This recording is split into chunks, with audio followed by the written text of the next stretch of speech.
আসসালামু আলাইকুম প্রিয় ভিউয়ার্স। আজকে আমি আপনাদেরকে নিয়ে চলে এসেছি মাঠে, যে মাঠটিতে চাষ হয়েছে পাটের। পাট বাংলাদেশের সোনালী আঁশ নামে পরিচিত। যে পাটকে একসময় বাংলাদেশের প্রধান অর্থকারী ফসল হিসাবে চেনা হতো এবং সবাই জানতো যে একমাত্র অর্থকারী ফসলই ছিল বাংলাদেশের জন্য এই পাট, যার ফলে এই পাটের নামকরণ করা হয় সোনালী আঁশ হিসাবে।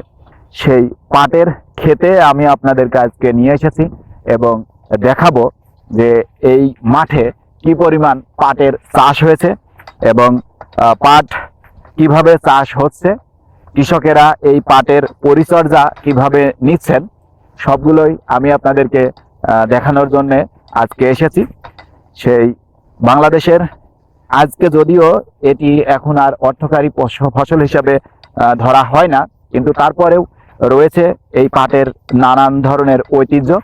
পাটকে ঘিরে বাংলাদেশ, পাটকে নিয়েই বাংলাদেশ, কৃষি প্রধান দেশ বাংলাদেশ। তারই ফলশ্রুতি আজকে আমি আপনাদেরকে দেখাবো। আপনারা দেখতে পাচ্ছেন আমি যে মাঠটিতে রয়েছি, মাঠটি বিশাল বড়। সেই পুরা মাঠ জুড়েই চাষ হয়েছে পাট। সেই পাটেরই কিছু দৃশ্য বা ছবি আমি আপনাদের সামনে তুলে ধরার জন্য এসেছি। আমি আশা রাখি আপনারা আমার সাথে থাকবেন। চলুন দেখে আসি একজন পাট চাষি সেই পাটের যত্ন নিচ্ছেন, তার সাথে কথা বলি। আপনারা দেখতে পাচ্ছেন আমার একজন কৃষক ভাই, যে কিনা বাংলাদেশের অর্থনীতিতে অনবদ্য ভূমিকা পালন করে থাকেন।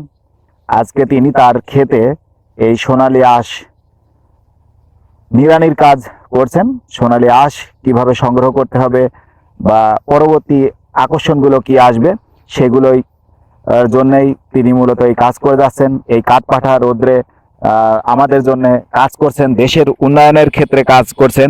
চলুন আমরা একটু তার সাথে কথা বলি, তিনি কি করছেন শুনি। পাট এখন মনে করেন নিড়ানে চলতেছে, বুঝছেন? পাট নিড়ানে চলতেছে, নিড়ানের পরে এখন মনে করেন ঘন হয়েছে, ঘাস মাছ দিয়ে বেঁচে দেওয়া হচ্ছে। এরপরে আবার আর একটু বড় হলে আবার জুনো দেওয়া লাগবে। এখন আপনি পাট চাষ করছেন কতটুকু জমিতে? আমার 1.5 বিঘা আছে। এখানে 1.5 বিঘা, এখানে 1 বিঘা, এখানে 1 বিঘা, আর অন্য জায়গায় আছে অন্য জায়গা আছে আধা বিঘা। 10 কাঠা। তাহলে 1.5 বিঘা জমিতে 1.5 আপনি বিঘা। পাট চাষ করছেন, এই তো? আচ্ছা, পাট চাষ করতে খরচ কেমন হয়? খরচ পরিত কিছু লাগে, এই যে ঔষধ দেওয়া লাগবে। আগে তো ঔষধ দেওয়া লাগতো না, এখন এই যে কালকে নিয়ে চিন্তা ভাবনা করতে স্প্রে দেবো। একটা স্প্রে না দিলে তো পাতা মনে করেন যে পোকায় খেয়া যাচ্ছে। স্প্রে দিতে হবে যাতে। তার মানে খরচপাতি বেশ ভালোই করতে হয়, তারপরে হ্যাঁ যে এই পাট ঘরে তোলার জন্য হ্যাঁ, খরচ চেষ্টা তো করতে আছে। হবে। হ্যাঁ, আচ্ছা, এটাই। ঠিক আছে, ধন্যবাদ। বিস্তীর্ণ মাঠ জুড়েই চাষ হয়েছে পাটের। আপনারা দেখতে পাচ্ছেন যে আরো আমার অনেক কৃষক ভাইয়েরা যারা রয়েছেন, ওনারা এই পাট পরিচর্যার কাজ করছেন।